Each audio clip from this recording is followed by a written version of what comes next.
Joining me now, Democratic strategist Robert Zimmerman. Thank you for being here. And correspondent for PJ Media's Next Generation, Michelle Fields. And thank you both for being here. Good to be with you. With the holiday weekend almost here, guys. I keep saying it, so it's obviously where my mind is. Robert, let's begin with you very quickly. We were talking about this Conyers story very quickly. How on earth did he get into this mess? You'd think by now, his 26th bid for re-election, that he'd understand the rules. So you'd have it right at this point. Actually, the truth of the matter is the number of signatures was correct. The problem is several of the people circulating petitions did not meet the proper standards to circulate petitions, whatever the arcane rules are for doing so. It could have been his campaign, not him. I'm sorry? Well, no, I'm not saying, by the way, he's still responsible. But the issue here is it speaks to how arcane our ballot processing is. That all the signatures were proper, all the signatures were collected, but a couple of people collecting them somehow didn't meet the appropriate standards in their Michigan law procedure. So, Michelle, is there any surprise that this kind of speaks to what goes on in Washington, that they can't get anything done? Well, I think that when Americans see this type of story, this is why Americans don't like Washington, D.C., because they say, oh, look, it's a politician who gets an exception because he has friends. I mean, the judge who ended up allowing him to be on the ballot is an Obama appointee. So it sort of looks like a little, I'll rub your back, you rub my back. Michelle, the Secretary of State who threw him off the ballot was a Republican. Okay, so let's put it, and the point simply here is... But the rules are the rules. If he wasn't a powerful politician, if he wasn't a powerful politician, this would have not happened. That's incorrect, Michelle, because the courts now rule very leniently when it comes to ballot access and including votes. So this affects both parties, Republicans and Democrats alike. Now, I think you have to change the way we do ballot access, but the reality is the procedures are arcane. All right, let's move on from Mr. Conyers. He got in by the... He's made it. Barely.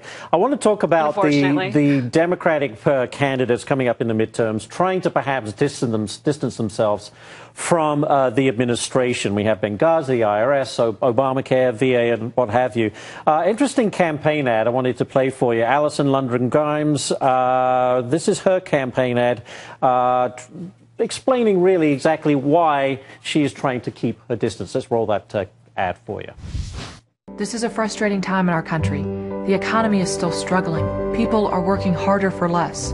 And here in Kentucky, we feel it more than most. And it seems no matter how many elections we have, nothing gets better in Washington.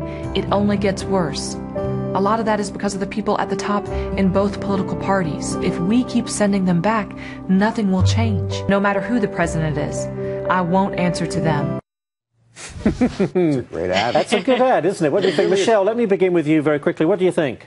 Well, I think it's very smart. She wants to distance herself from Democrats and certainly the Obama administration. Democrats are already at a disadvantage when it comes to midterm elections. People who tend to vote in midterm elections tend to be older, more conservative, white. And then on top of it, Democrats have Obamacare. Now they have the VA scandal. Democrats and this administration are toxic right now. But remember, there's one person in Kentucky who ranks even with lower approval ratings than Barack Obama. And that happened to Mitch McConnell. Yeah. And the ad was very important because Mitch McConnell just recently said in an interview his job is not to create jobs.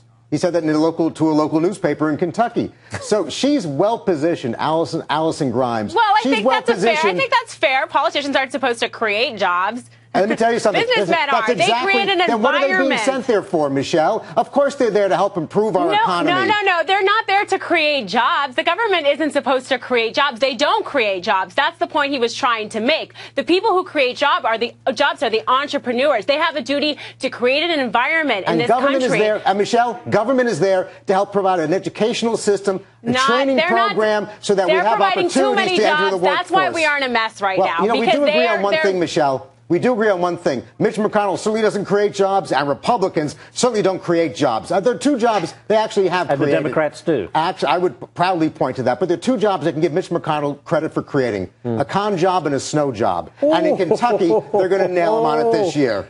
You want to respond to that, Michelle?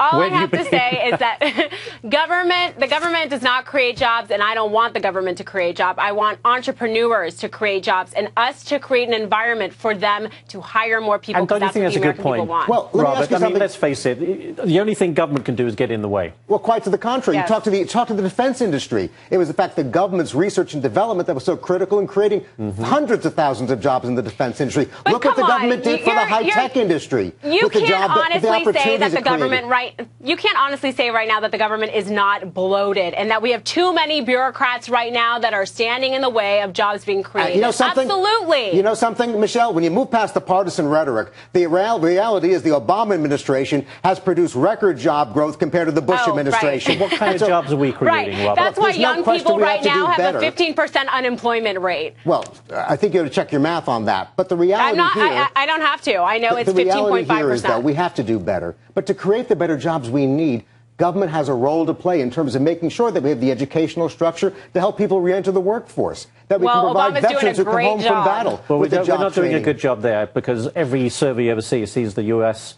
falling behind other countries in producing the kind of technical expertise that's needed to get a job in today's world. Look, there's no question we have to do more, but compared to where we were when President Obama took office, we're much stronger as an economy. Let me also point out... We're in the same place. Michelle, people are still suffering right now. People are still suffering. Young people especially, they're knee-deep in student debt. They're living in their parents' basements. Tell me about the number of jobs that have been created in the past 6 years versus the number of jobs lost during the Bush administration. The unemployment, the only reason unemployment...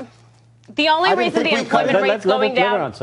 Give me some numbers, Michelle. Just give me some facts. I did. I told you the unemployment rate for young people right now is at 15.5%. And nationally, it's at 6.3%. What was it when President Obama took office? Look, perhaps the unemployment rate, the only reason it goes down is because people are just giving up looking for jobs. They're tired of it because they keep searching and there aren't. There's no question about that, but we're also seeing in every sector, housing is up. We're seeing consumer confidence is up. No question, we have a long way to go. But you can't just have an you can't have an argument void of facts. If you go talk to Americans and ask them how they feel, I don't think they feel that great. They're still suffering. They're still struggling to put food on the table, pay their bills. And that's why we've got to raise the minimum wage, Michelle. But Americans are. And that's why we've got to pay equity for women. And that's why we've got to step up.